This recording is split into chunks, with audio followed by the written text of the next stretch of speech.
বন্ধুরা, একদম দোকানের মতো চিড়ে ভাজা বানিয়ে নিলাম। পুরো ভিডিওটা দেখবে। ভেবেছিলাম অল্প কিছু চিড়ে ভাজা বানিয়ে নেব, ভাজতে ভাজতে অনেকগুলো চিড়ে ভাজা বানিয়ে নিলাম।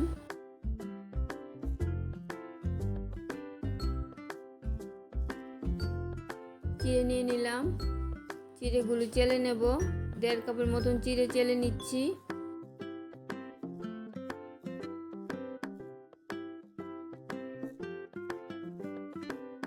ভিডিওটা দেখতে দেখতে অবশ্যই একটা লাইক দিয়ে ভিডিওটা দেখবে। আর এই ভিডিওটার মধ্যে একটা মজার ঘটনা হয়েছে, ভিডিওটা দেখতে থাকবে। 1.5 কাপ চিড়ে নিয়ে নিলাম, চিড়েগুলো চেলে নিচ্ছি।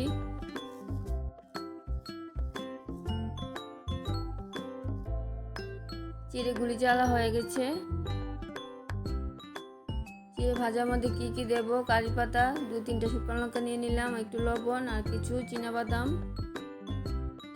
কারি পাতাগুলি আর বাদামগুলি ধুয়ে নিয়েছি, জলটা শুকিয়ে নিয়েছি। কড়াইতে রিফাইন তেল দিয়ে দিলাম।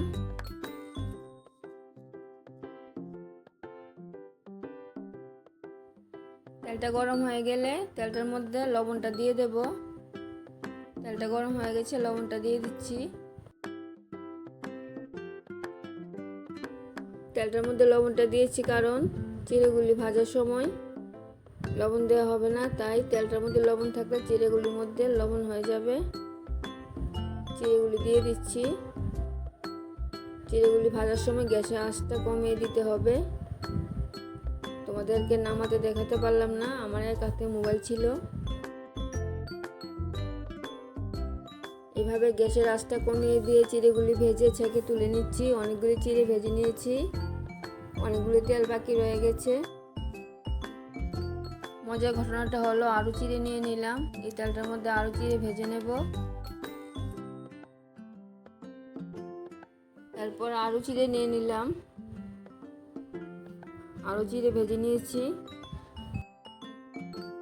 চিড়েটা বেশি করে ভেজে নিয়েছি কারণ যে তেলটার মধ্যে আমি চিড়েগুলি ভেজে নেব, এই তেলটা আমি আর ইউজ করব না, তেলটা ফেলে দিতে হবে। তাই অনেকগুলো চিড়ে ভেজে নিলাম। এই তেলটার মধ্যে 2-3টে শুকনো লঙ্কা ভেজে নিয়েছি। এরপর এই তেলটার মধ্যে কারি পাতাগুলি ভেজে নেব। একদম তেলটা টাই হয়ে গেছে, তেলটা ফেলার দরকার হয়নি। মিডিয়াম আছে, কারি পাতাগুলিও ভেজে নিচ্ছি। কারি পাতাগুলিও ছেঁকে তুলে নিচ্ছি।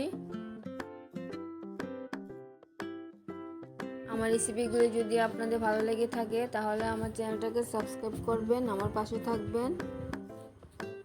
এতটুকু তেলটার মধ্যে কিছু বাদাম ভেজে নিচ্ছি, সবগুলো বাদাম দেইনি।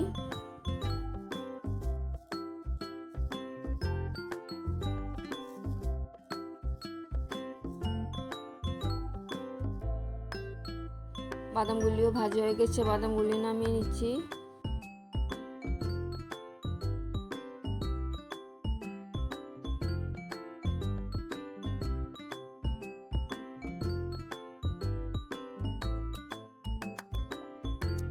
সব কিছু ভাজা হয়ে গেছে, এখন ভালো করে মিশিয়ে নেব।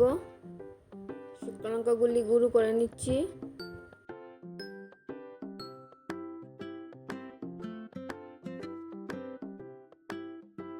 একদম হালকা হাতে সব কিছু একসাথে মিশিয়ে নিচ্ছি। সব কিছু মিশিয়ে নিয়েছি, দেখো কীরকম হয়েছে, একদম মুচমুচে হয়েছে। তোমরাও বানিয়ে নেবে। আমি একটু খেয়ে নিচ্ছি। কেমন হয়েছে আমার চিড়ে ভাজাগুলি কমেন্টে জানাবে। ঠান্ডা হয়ে গেলে ডাব্বার মধ্যে ভরে রাখবো। আমি এরকম ডাব্বার মধ্যে ভরে রেখেছি, তোমাদের কাছে যেরকম ডাব্বা থাকবে এরকম ডাব্বার মধ্যে ভরে রাখবে। সন্ধ্যে চায়ের সাথে চিড়ে ভাজা নিয়ে বসে পড়লাম আমি আর আমার ছেলে।